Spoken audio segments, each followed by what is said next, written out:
भैया हो, हम आप सबके भाई भतीजा बेटा अवधि भोजपुरी गायक विकास पांडे रउआ सबन के बीच इस सावन के पावन महीना में एक झन्नाटेदार बोल बम कांवर गीत लेके आवतानी। रउआ सब सुनी जा और ढेर सारा प्यार दुलार आशीर्वाद दी जा। हर हर महादेव।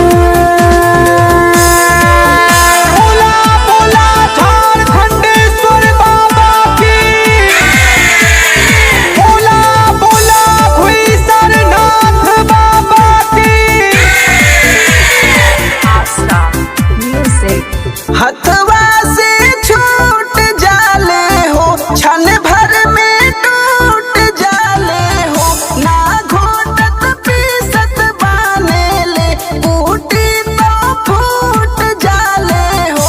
बतियाई है समझाई जी,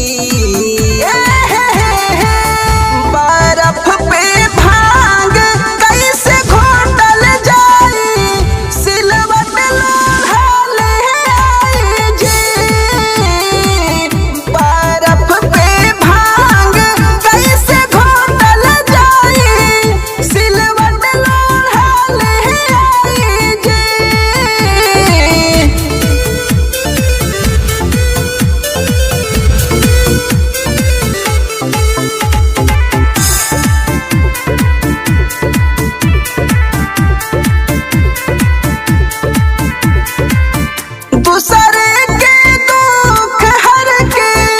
अपना सुख पावत नइखे, रावण का घर दैके दूसर बनवावत नइखे, दूसर बनवावत नइखे।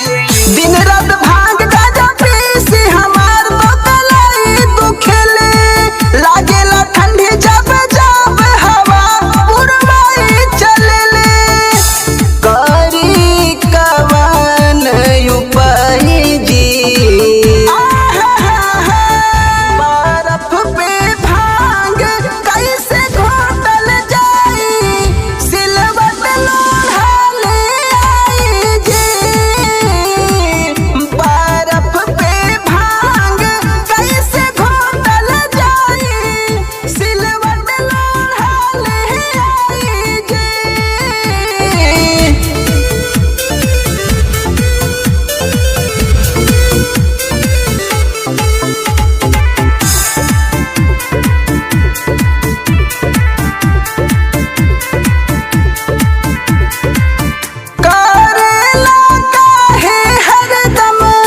अपने मन मर्जी बोला, पावेला कावन यही में खा के एनर्जी भोला, खा के एनर्जी भोला।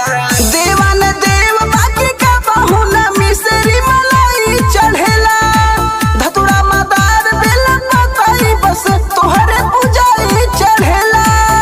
जहरे माहुर तोहरा के भाई जी, हो बर्फ पे भांग कैसे घोटल जाई, सिलवट लोढ़ले आई जी। बर्फ पे भांग कैसे घोटल जाई, सिलवट लोढ़ले आई जी।